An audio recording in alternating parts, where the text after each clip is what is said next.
15 years ago today I started birding, and I came to this place, the Botanic Gardens in Edinburgh. This was a great place to watch birds back then, but as you can see it remains empty, sadly. It used to be full of moorhens, mallards and the occasional heron, and I did actually see my first kingfisher here.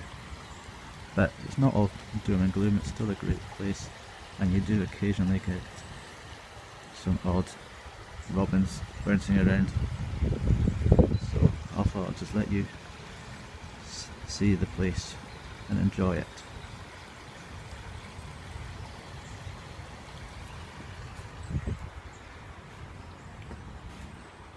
This is inside the hide.